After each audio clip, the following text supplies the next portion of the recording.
bandera insanguinata apre la sua memoria.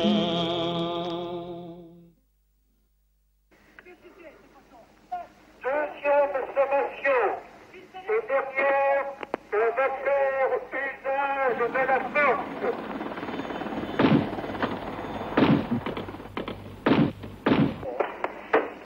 Aléria, vendredi 22 août 1975.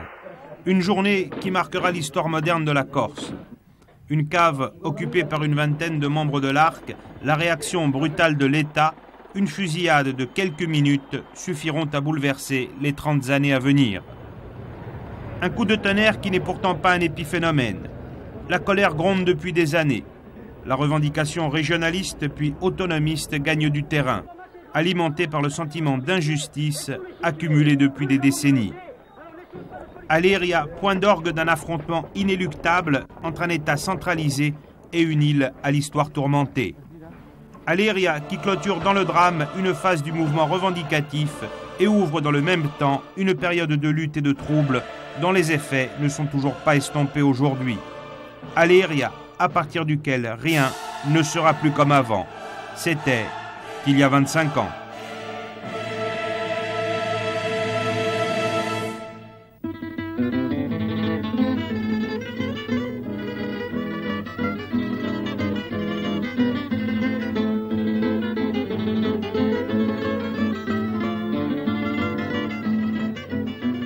Début des années 1960, derrière l'image folklorique et rassurante qu'elle donne d'elle-même, la Corse connaît un extraordinaire retard de développement.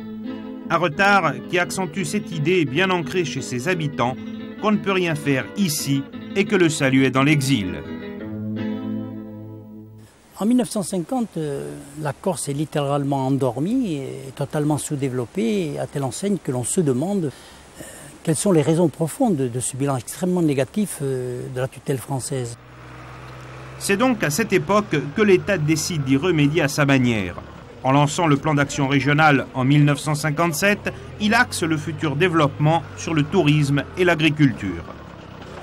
Deux sociétés, la SEDCO pour le secteur touristique et la Somivac pour l'agriculture, sont mises en place. Une zone sera privilégiée, la côte orientale. L'opportunité géographique qu'elle présente lui assigne naturellement une vocation agricole.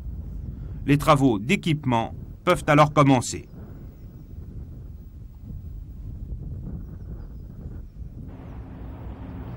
« 1962, la guerre d'Algérie se termine. Les rapatriés affluent, se pose alors le problème de les recevoir. La Corse sera terre d'accueil.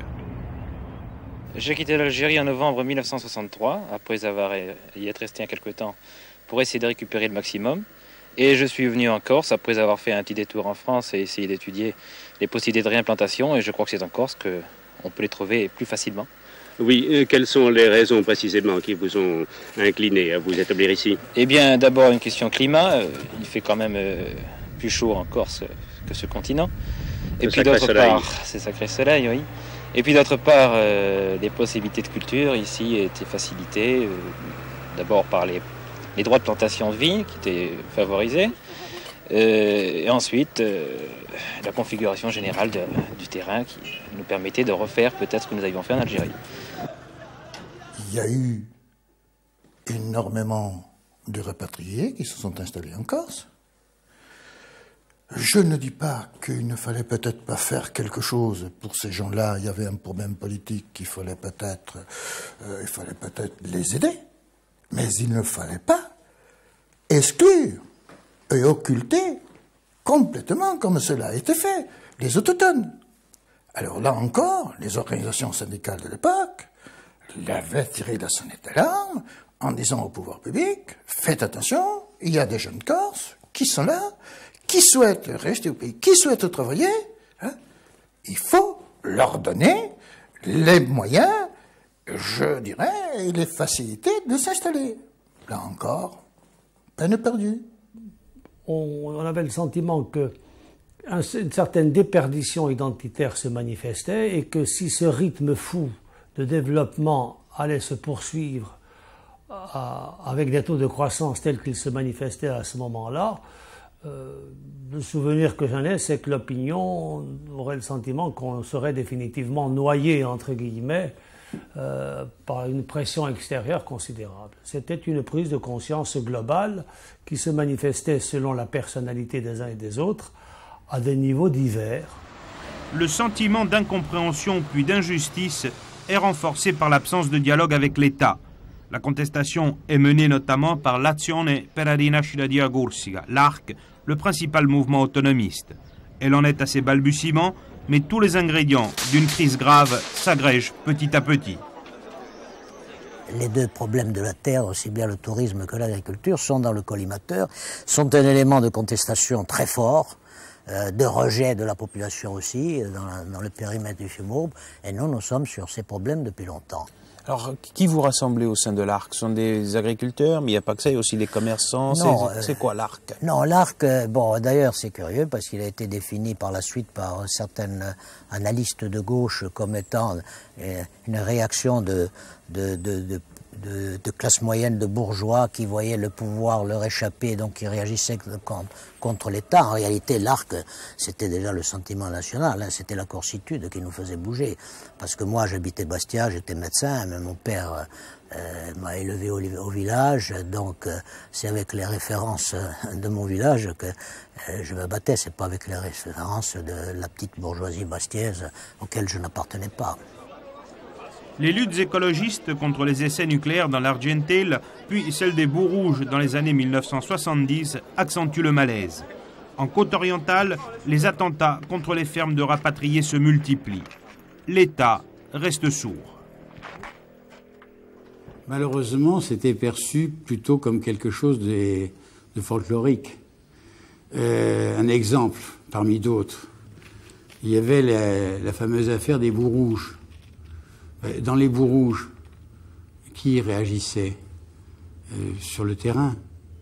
Le peuple, mais d'une façon générale, le gouvernement de la République, les élus, j'allais dire, les institutions républicaines. Personne n'a réagi. Aujourd'hui, on parle beaucoup d'écologie, mais à l'époque, est-ce qu'il y a eu beaucoup de mouvements de cette affaire? Bien sûr, il y a eu des écologistes en Corse, mais des Corses, plus par protection, sans savoir qu'ils étaient écologistes. Et bon, on a bien vu certaines différences. Pour avoir discuté tant avec Liberbourg qu'avec Jérôme Monod de la délégation générale à l'aménagement du territoire, nous avons toujours eu l'impression que la formulation d'une revendication de spécificité était quelque chose de totalement inadmissible dans le cadre français. Le cadre français ne conçoit le système politique, et encore aujourd'hui, que comme une homogénéisation à son image. Un jour, j'ai des amis que l'on classe à droite, UDR à l'époque, qui m'ont dit, écoutez, nous avons nos entrées au ministère de l'Intérieur. Et ainsi, en novembre 1974, nous voilà avec un rendez-vous au ministère de l'Intérieur, reçu par Pandro, qui était à ce moment précis, il était directeur adjoint, donc le plus haut fonctionnaire du ministère de l'Intérieur. D'ailleurs, quand il nous a reçus, il nous a dit très clairement, et dit voilà, je vous reçois en plein accord avec monsieur le ministre de l'Intérieur, qui était Poniatowski. Une conversation extrêmement agréable, intéressante. On lui a parlé de développement.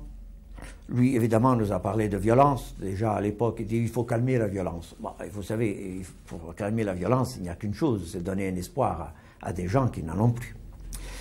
Et effectivement, il nous annonce l'arrivée d'un homme providentiel dont nous ignorions le nom, mais qui s'avère être, au début de l'année, le 3 janvier précisément, un certain monsieur Liberbourg.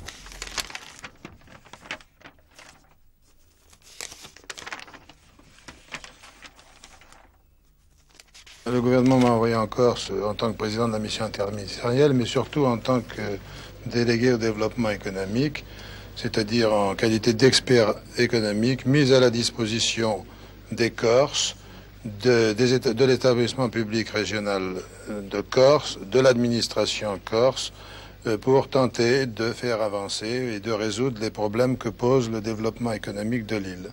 Il avait une très grande liberté d'action, il avait la réussite exceptionnelle de Rungis, mais vous avouerez que ça n'est pas une dimension politique, c'est une dimension essentiellement économique. On pensait que Liberbou pourrait trouver des recettes permettant de rendre la revendication autonomiste sans objet, et en tout cas de satisfaire les Corses, car le but était de satisfaire l'opinion en général. Liberbou me reçoit, 3 ou 4 jours après, dans ce qui est aujourd'hui la mairie de Bastia, dans une salle, et je vous donne l'allure du bureau. Une salle relativement grande. Son bureau, c'est une table d'écolier jaune avec l'emplacement pour les crayons et l'encrier, une place, lui était d'un côté, moi de l'autre, Théobald sur le côté. Voilà la République. J'en ai un souvenir sympathique, parce que Liberbou était un homme extrêmement ouvert, et il a fait le tour de la Corse. Il avait des idées originales. Il disait qu'au lieu de planter de la vigne, il fallait planter du foin, ce qui n'était peut-être pas totalement stupide, ce qui pouvait surprendre. Ce que je crois, c'est que je m'exprime rarement en Corse, mais promettez à Bucca, je ne pas, voilà. Et en effet, les promesses ne manqueront pas. Création de 3 grandes zones industrielles, d'équipements hydrauliques, d'infrastructures touristiques et même de l'université de Corté. L'État change-t-il donc de stratégie? Avant même son arrivée officielle dans l'île, Liberbou reçoit les dirigeants de l'Arc à Paris en janvier 1975. On s'interroge alors sur la prise en compte politique du problème corse.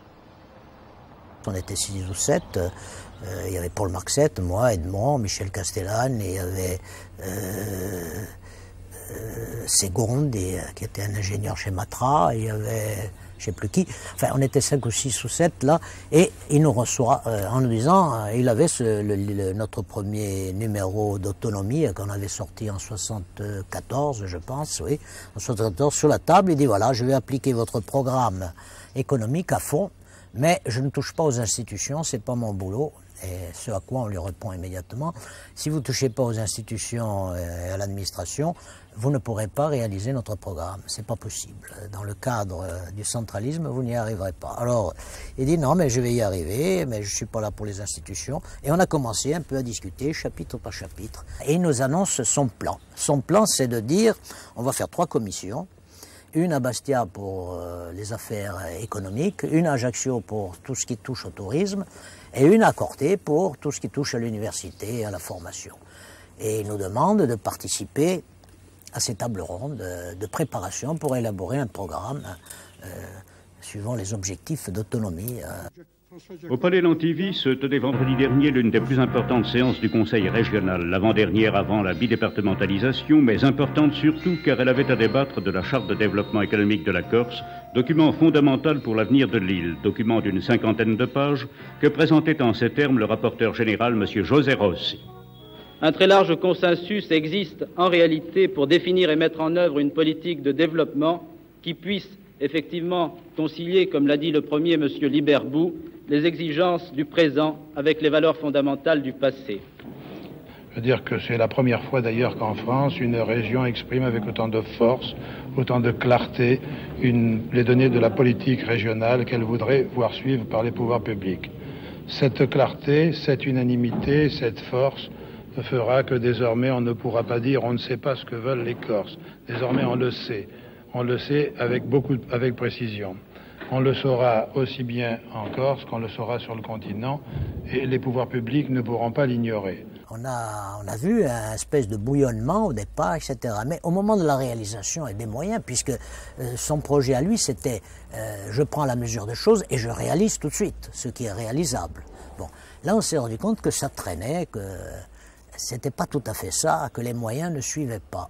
Il y avait un bruit qui courait, il disait bon, tu vas changer ta 2 chevaux, ben, tu vas demander à Liberbou, par exemple. Ça devenait une boutade. Parce que les gens commençaient à sentir que les promesses étaient tellement importantes, mais que pour le moment, on ne voyait rien venir. Bon. Après, il y a eu le moment décisif où, un peu excédé par les reproches qui commençaient à venir, surtout du côté, je dirais, de ce qu'on appellera par la suite la famille nationaliste, hein, qui était unie à l'époque, il n'y avait pas tant de divisions.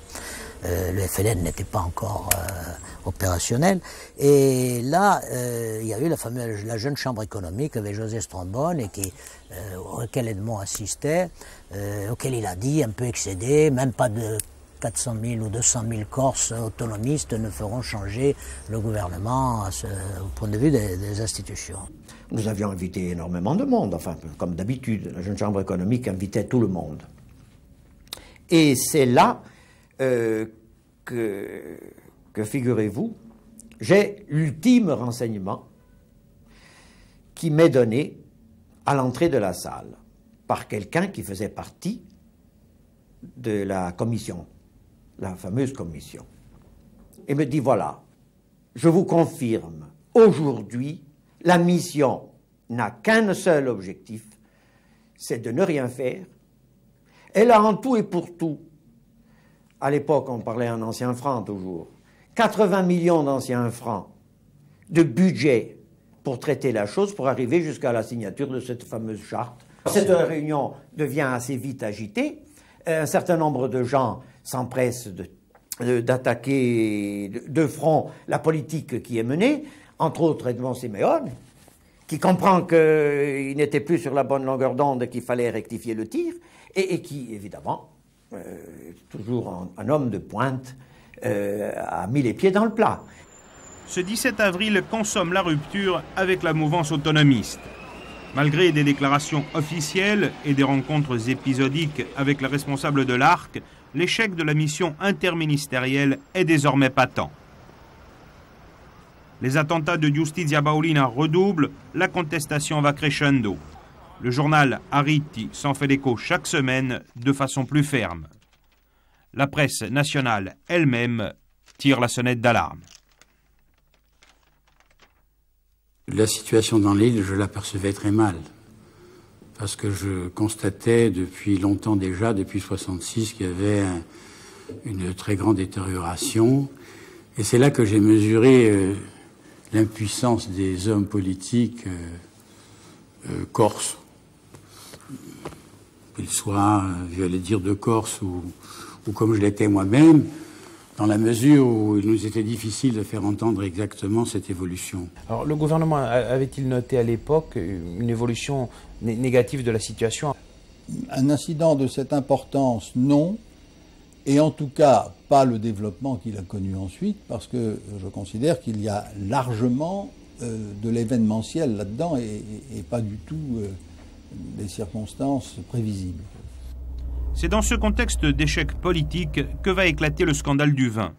Dans une zone où les tensions sont déjà vives, la plaine orientale, et avec l'implication de viticulteurs rapatriés.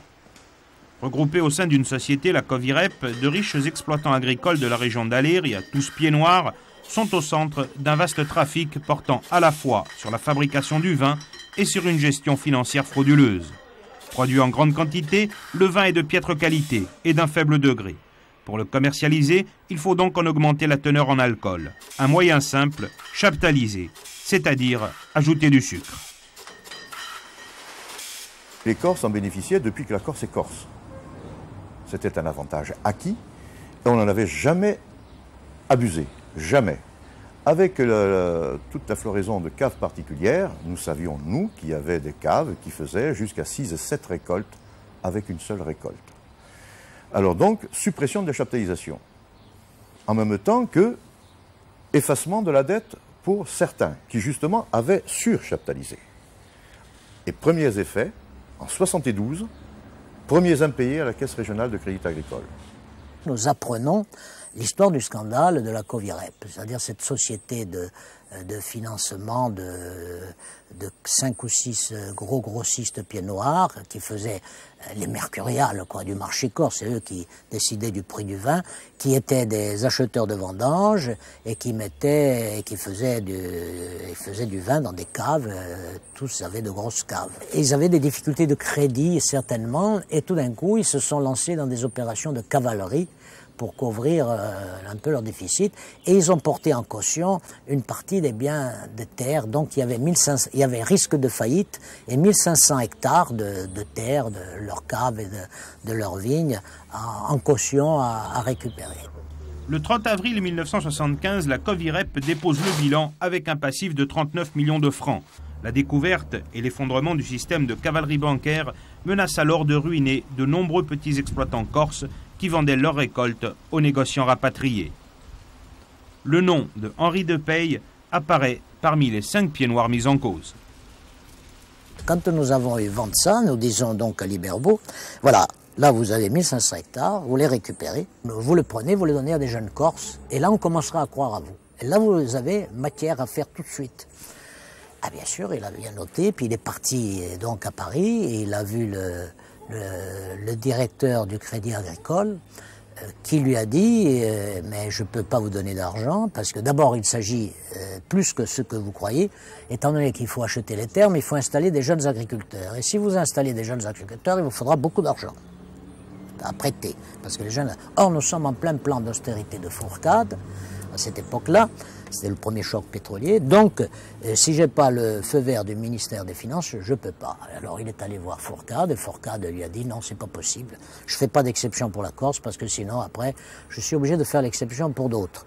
Et il est revenu en nous disant, cette dernière réunion, on le savait déjà, mais là c'était confirmé, en juillet, donc un mois avant Aléria, non, ça ne peut pas marcher. En matière de fraude sur le vin,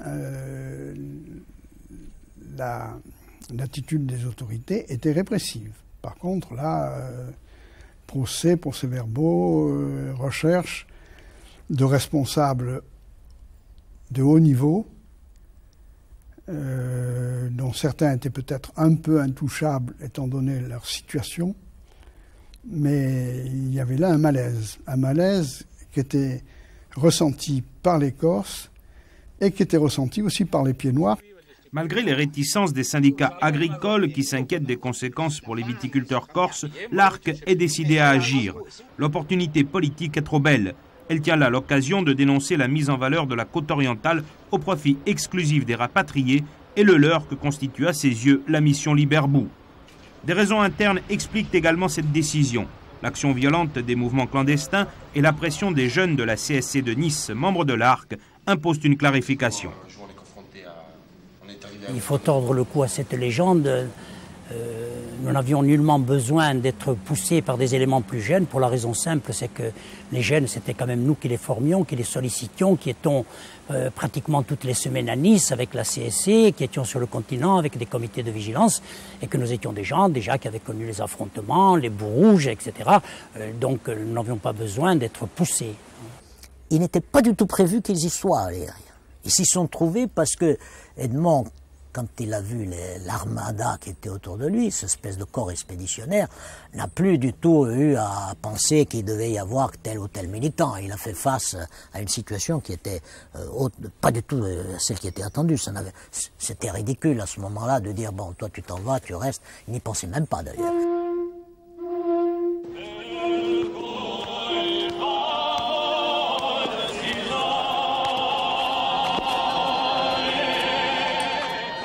Lorsque s'ouvre le 14 août le 9e congrès de l'ARC à Corté, tout est finalisé. L'action est prête. Ce sera dans quelques jours. Le secret sera bien gardé, mais le discours politique doit être suffisamment clair pour que militants et sympathisants soient prêts à la mobilisation. L'ARC peut offrir aujourd'hui au peuple corse, sans ostentation, sans recherche des faits douteux, sans recherche d'honneur, uniquement avec l'esprit de sacrifice au service d'une cause sacrée, la liberté et le sang de ses militants. À Liberbou, qui a parfaitement compris la nature politique du problème, comme il l'a dit à plusieurs reprises, mais qui n'a pas les moyens de le résoudre. À Liberbou, qui a dit publiquement à un repas de la Jeune Chambre économique de Bastia, même 200 000 Corses autonomistes ne sauraient faire modifier la Constitution, fermant ainsi par ses propos la porte à la voie légale pour une revendication légale. Nous répondrons par la phrase d'un révolutionnaire sud-américain célèbre Che Guevara, un révolutionnaire. Ou il gagne, ou il meurt.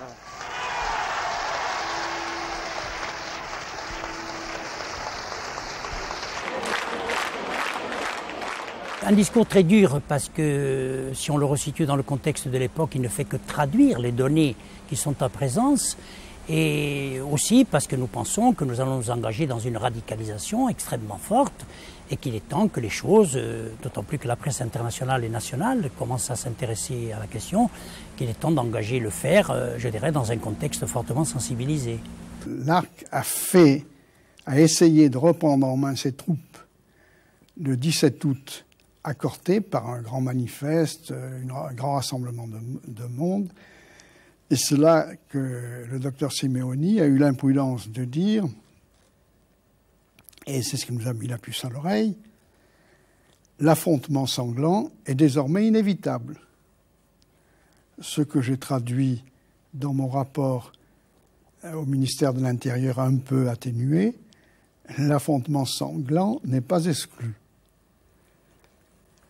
Et c'est dans cet esprit-là, dans cette inquiétude-là plus exactement, après avoir chauffé ses troupes à blanc par leur demandant le sacrifice du sang, c'est ce qu'ils leur demandaient, qu'il y a eu l'occupation d'Aléria par un commando armé.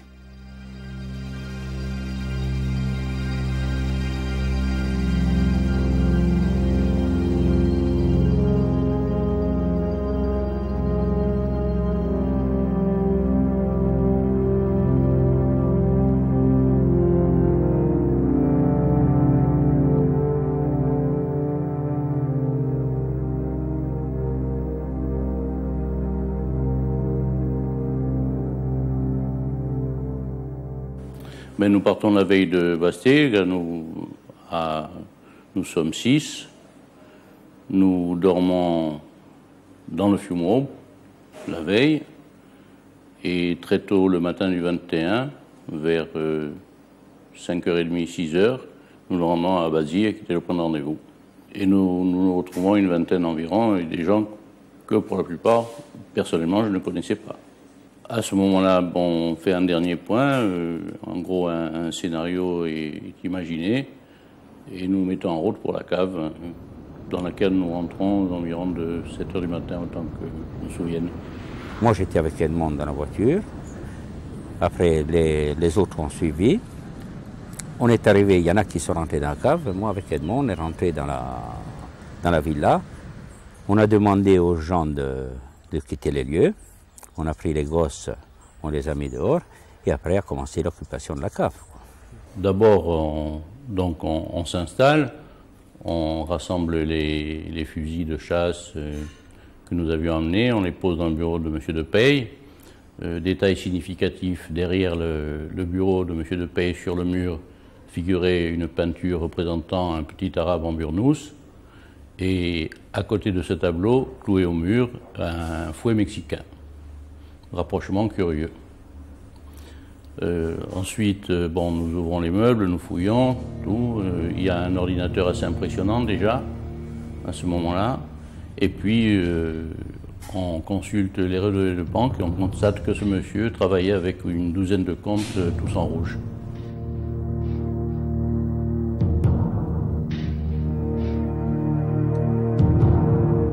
Notre souci, justement, c'était d'éviter les provocations ou les emballements des jeunes. C'est pour ça qu'on choisit celle de Depeille qui est en dehors des agglomérations, qui est loin des agglomérations, donc là où on peut mieux voir venir, où on peut mieux contrôler les provocations. Je pense qu'il fallait qu'on soit assez fort pour tenir cette position de négociation assez longtemps, pour que les gens en Corse et partout ailleurs soient bien au courant de ce qui se passait en Corse. C'est évident qu'on n'aurait pas eu d'armes, on aurait été balayé par un escadron de CRS avec quelques matraques et quelques lacrymogènes.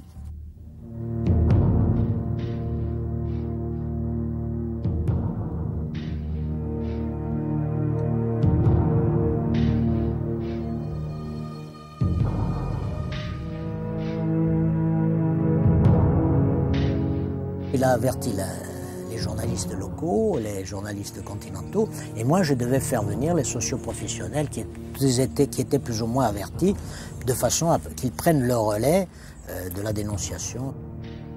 Je suis prévenu qu'un groupe armé s'est emparé de la cave, qui fait un fort Chabrol, et qui ne sont pas armés simplement de fusils de chasse, mais qui ont même des fusils à balles. Le président de la République était en voyage à l'étranger.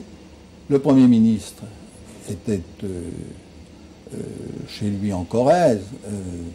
Et l'intérim du gouvernement, en fait, était fait par M. Michel Poniatowski. La réaction du ministre a été qu'on ne pouvait pas laisser cette voie de fait se poursuivre, qu'il fallait intervenir rapidement, et plus on irait vite, mieux ça vaudrait, parce qu'on ne laisserait pas une mayonnaise prendre.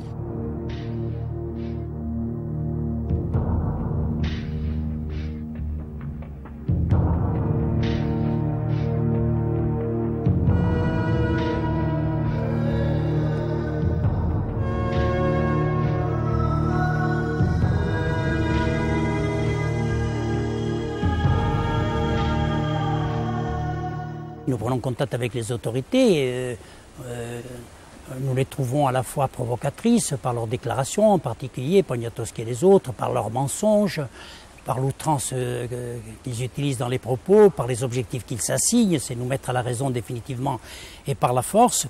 Et puis en même temps, nous les trouvons aussi relativement décontractés dans la mesure où ils assimilent cette démarche à une forme de pantalonnade, mais à aucun moment ne se noue le dialogue, et ce d'autant plus que, alors que dans toute la France, quand il y a la moindre prise d'otage en droit commun, on installe des liaisons téléphoniques nouvelles, là on s'empresse de nous couper totalement du monde extérieur. Il y a du monde qui vient, des policiers très vite, et puis dans l'après-midi, vers 4 heures, encore une fois, autant que ma mémoire ne me trahisse pas, les gendarmes commencent à s'installer et le téléphone est coupé. Et à ce moment-là, bien sûr, l'ambiance change. On sent vraiment que les pouvoirs publics, le préfet ne veut rien entendre. Je me rappelle de moments où Edmond se révolte, il dit que le préfet c'est un âne, ça je me rappelle très bien, mais en fait je pense qu'il y a vraiment une volonté de ne pas ouvrir une discussion dans le sens de l'apaisement, quoi.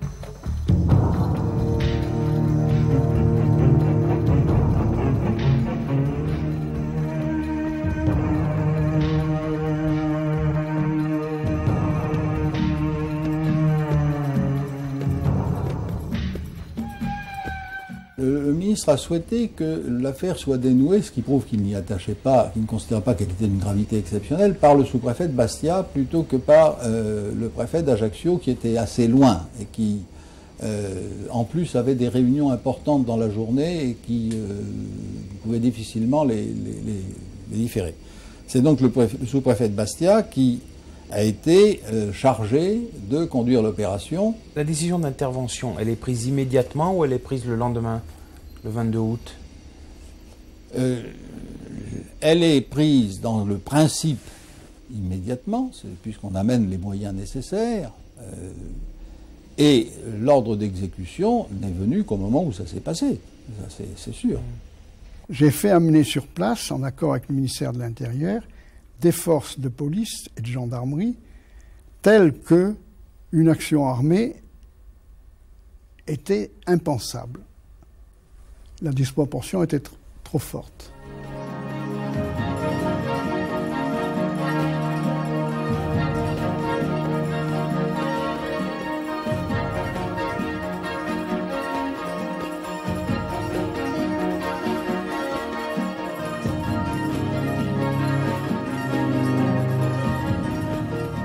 La soirée se passe plutôt bien, bon, on nous ravitaille, les gens font connaissance.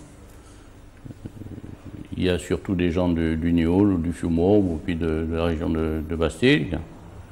Bien souvent, des parents se retrouvent, ou se trouvent, et on veille jusqu'à minuit ou 1h du matin. On est resté une vingtaine de personnes dans la cave et dans la villa. Et notre souci, avec deux amis et moi-même, on s'était mis sur le bord de la route parce qu'on avait surtout peur que des voitures passent et mitraillent la cave et nous blessent des gens parce qu'on pensait surtout aux provocations. Ce que les hommes de la cave ne savent pas, c'est qu'au même moment, une véritable armada se prépare aux environs de Bastia. 3 escadrons de gendarmerie mobile et 3 compagnies de CRS sont arrivés en renfort à l'aéroport de Porrette. On réquisitionne les cars de l'entreprise Gazo à Bastia pour les acheminer.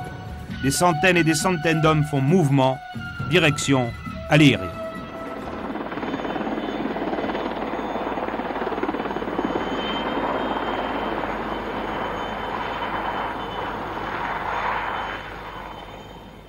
Les premiers camions sont arrivés en provenance du nord, de Bastia. Tout de suite suivis de blindés légers, les VAB, les véhicules à l'avant blindés. Et ensuite, tout de suite avec ça, qui arrivait donc du nord, sont arrivés 12 hélicoptères Puma, qui ont fait au-dessus de la cave immédiatement la danse du scalp. C'est-à-dire qu'ils tournaient en rond au-dessus de la cave. Nous étions 17, exactement. Il y a eu un moment, c'est vrai, d'incompréhension et un moment d'affolement. Aucun ordre n'était donné. Certaines personnes ont tiré. Nous avons tiré sur les hélicoptères. Ils ne s'attendaient pas à ce feu de salve, c'est vrai. Ils se sont immédiatement élevés. Alors comment ça se passe ? Ça, c'était la première phase. Ensuite, il fallait stopper la progression des gardes mobiles qui se trouvaient en train de prendre position tout autour de la cave et stopper un engrenage qui était en train de dépasser tout le monde. C'est à ce moment-là qu'il y a eu l'idée des otages. C'était l'un d'entre nous, choisi, et un autre qui s'est déclaré volontaire, enfin, un qui a été interpellé parce qu'il avait une tenue vestimentaire qui correspondait à une tenue estivale, telle qu'on pouvait l'imaginer en provenance de la France continentale, et un autre. Et nous sommes descendus, le docteur Edmond Siméon, moi-même et les 2 otages, entre guillemets, sur la nationale. Ça a été le premier arrêt à l'attaque qui était programmée. On sent que on ne fait plus le poids devant tout ce mécanisme qui se met en place, mais c'est un sentiment de rage encore plus profond, une détermination sans faille. Là, je pense que les gens qui étaient autour de moi ont ressenti cette chose-là, c'était une volonté d'aller jusqu'au bout, c'est certain.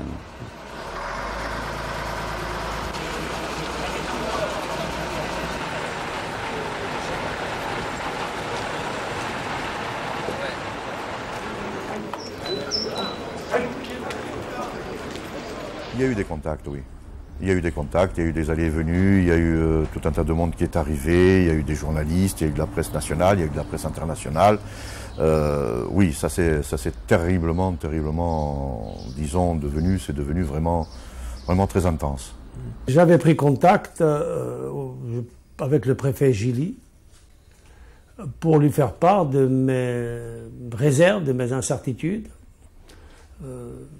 Quant à l'issue de cette situation qui s'aggravait effectivement au fil des heures, tant la tension montait et tant chacun restant sur ses positions, notamment le ministère de l'Intérieur. Alfonsi est celui qui est le plus intervenu. Il me demandait de ne pas faire d'action répressive. Je le souhaitais aussi. Les autres ont été plus timides.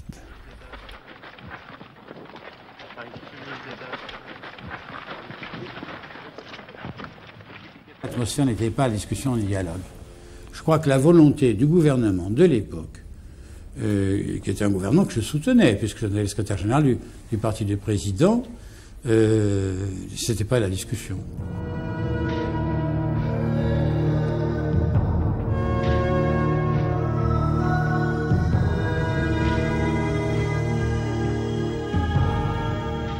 On discutait de la levée des barrages et de la disparition du siège qui était dressé autour de la cave, en gros, et puis chaque fois c'était un refus.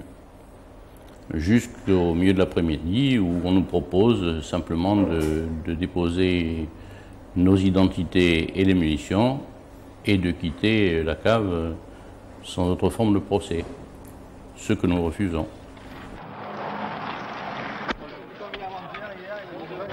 Oui.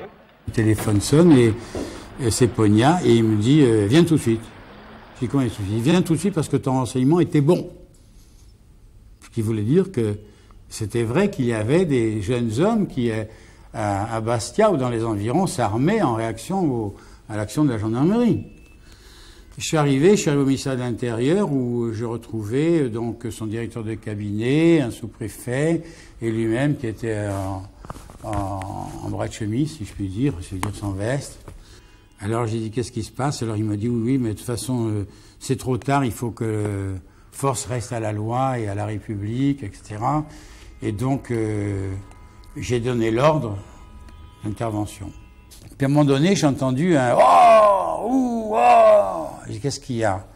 Et à ce moment-là, c'est là le point d'histoire. C'est que Pognat m'a dit « Oh, c'est dramatique, c'est grave, c'est très très grave. » Les gendarmes refusent de faire mouvement. Et puis ils ont insisté probablement. Puisque j'ai bien vu qu'on s'affairait. Moi, je suis resté dans le cabinet, dans le bureau du ministre, et puis j'ai vu que le directeur de cabinet, tout le monde s'affairait. Et puis à un moment donné, donc, les gendarmes ont fait mouvement.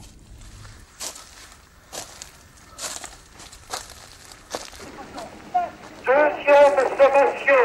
Et derrière, on va faire usage de la force.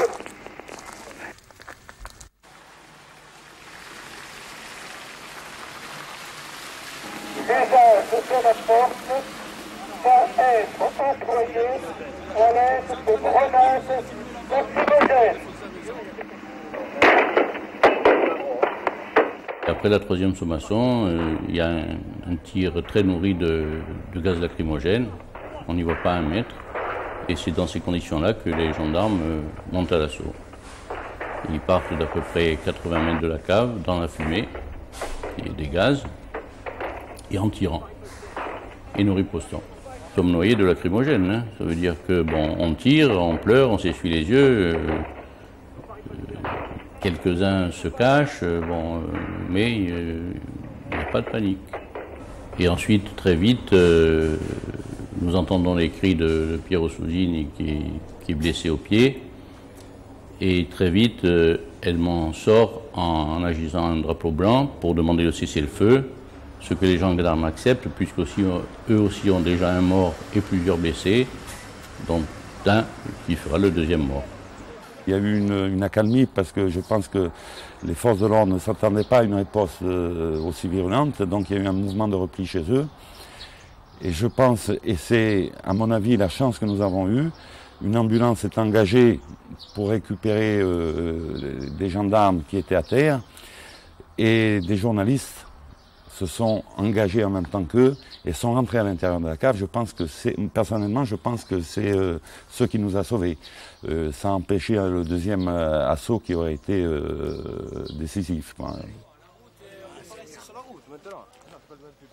Moi, je suis seul dans le bureau du ministre, à double battant, et je vois encore Pognat en bras de chemise, plein de transpiration, Auria, comme ça. Et Pognat revient, il revient en disant ça y est, ils ont levé le drapeau blanc. Alors moi, je l'ai regardé comme ça, j'ai dit ils ont levé le drapeau blanc? Il dit oui, ça y est, c'est terminé. Ils sont rendus, ils ont le drapeau blanc. Et je suis resté comme ça. Il est allé, même pas 5 minutes, il est revenu, il m'a dit il y a un gendarme tué. Moi, je voulais pas lui dire j'avais raison. Et après, il est revenu et il m'a dit il y a un blessé parmi les gens de la ferme, là, les nationalistes, je ne sais pas, ils ne les appelaient pas comme ça. Mais il y a un deuxième gendarme tué. Alors, ce qui m'a surpris, c'est que à ce moment-là, c'est la première fois que je le voyais, Pognat était en chemise, comme ça, le dos tout mouillé. Il m'a regardé, il ne voulait pas me dire tu avais raison, il s'est mis à pleurer, carrément.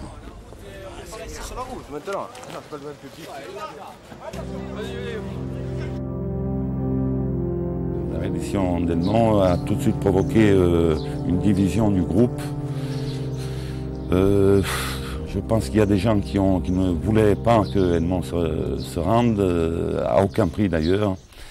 Et Edmond avait pris cette décision tout seul, donc connaissant la personnalité d'Edmond, maintenant on sait qu'on n'aurait pas pu le faire changer d'avis. Mais deux groupes se sont formés, un qui acceptait la situation et un autre qui ne l'acceptait pas et qui voulait à tout prix sortir de la cave avec Edmond, quel que soit le prix de la casse. Hein. Ben nous, on veut partir, de toute façon on ne veut pas se rendre, hein, et nous quittons la cave avec un vague projet de rejoindre Corte, mais ça ne se fait pas.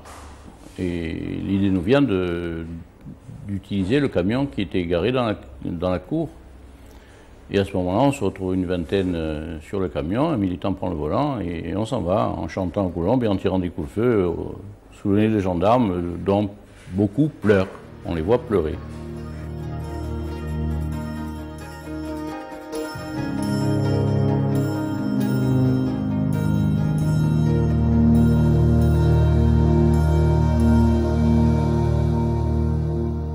Je leur ai donné consigne de le laisser passer. Simeoni s'est constitué comme prisonnier, ça m'a paru suffisant. Le responsable prenait ses responsabilités.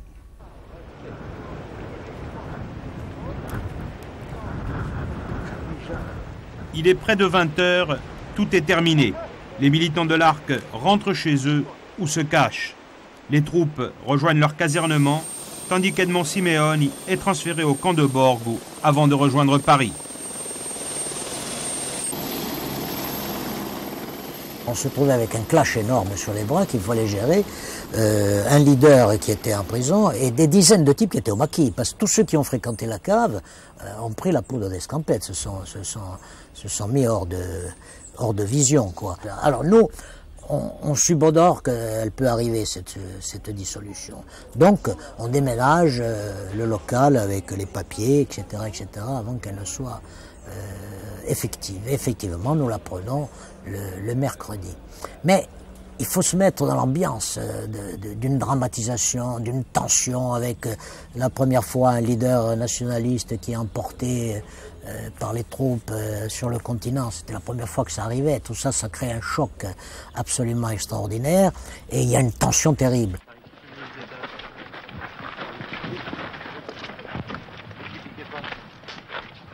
Le gouvernement, lui, n'hésite pas.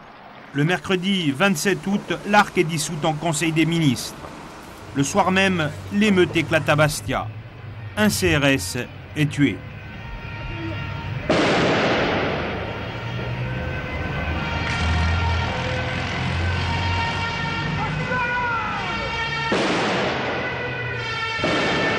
Un deuxième corps expéditionnaire débarque dans le port avec tout son matériel lourd. Quelque chose qui ressemble à l'armée, quoi. C'est l'armée qui débarque. Sur la place, il y a de nombreux jeunes excités dans les cafés qui suivent les événements et qui les commentent. Les CRS, ne voulant pas laisser le terrain, repassent et ça ne fait que s'exciter. Et dans la soirée, les CRS sont groupés autour de ces préfectures et puis tout d'un coup, des coups de feu partent du haut de la place, des rues adjacentes à la place Saint-Nicolas.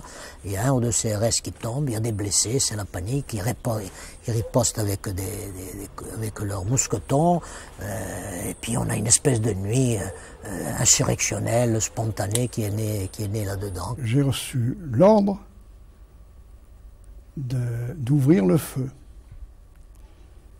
Il n'est pas agréable dans une carrière de donner l'ordre d'ouvrir le feu dans la nuit.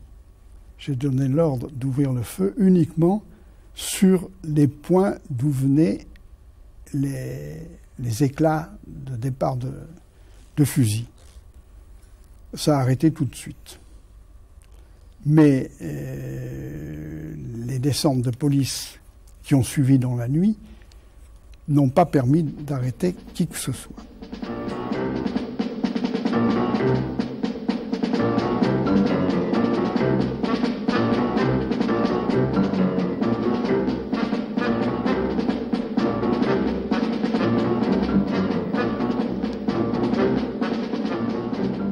Le Le matin, la population se réveille à Bastia, après la nuit, et c'est une ville occupée. La ville occupée avec les chars, avec les troupes, les gens sont contrôlés, les véhicules contrôlés brutalement, les mains au corps, à l'américaine, les mains sur le capot, on fouille les gens, on les fait descendre, on ouvre les coffres. C'est vraiment les soldats énervés. La situation semble un moment échapper à tous les acteurs politiques avant que l'État ne reprenne la main. Mais l'engrenage est en route. La solidarité autour des hommes d'Aléria dépassera largement les clivages partisans. Rien, décidément, ne sera plus comme avant.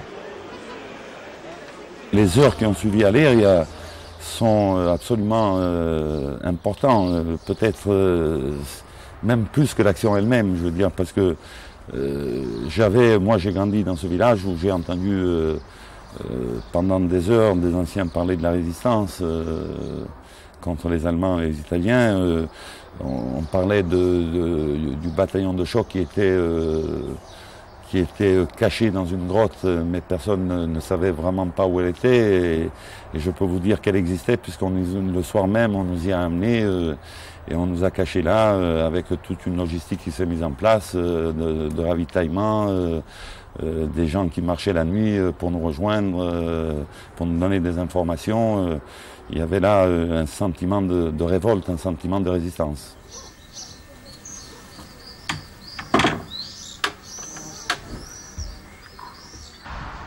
Que retiendra l'histoire de ces journées d'août 1975 ? 25 ans après, il est sans doute encore trop tôt pour le dire.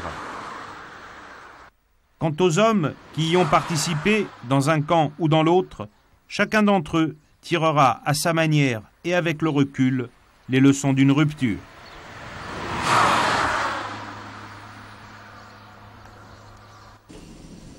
Personne n'est fier d'Aléria. Pour la petite histoire, qu'il n'aurait pas fallu conduire l'opération dans l'après-midi, ça c'est sûr. Pour la grande histoire, que l'appréhension du problème corse a été longue, trop longue et douloureuse. Ça a été le point de départ, compte tenu du caractère national de l'événement. Ça a été le point de départ, je pense, d'une vision continentale de la situation en Corse, différente de caractère folklorique que pouvait être cette vision avant Aléria. Si vous voulez, on est passé aux choses sérieuses.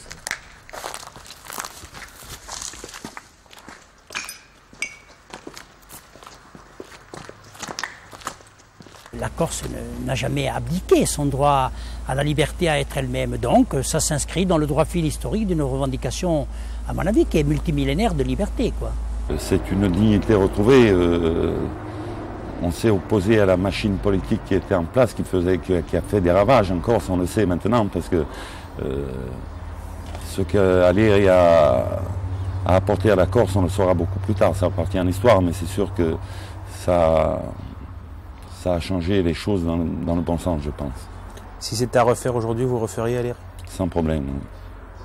O Vergine Maria, o Mamma d'Antamada,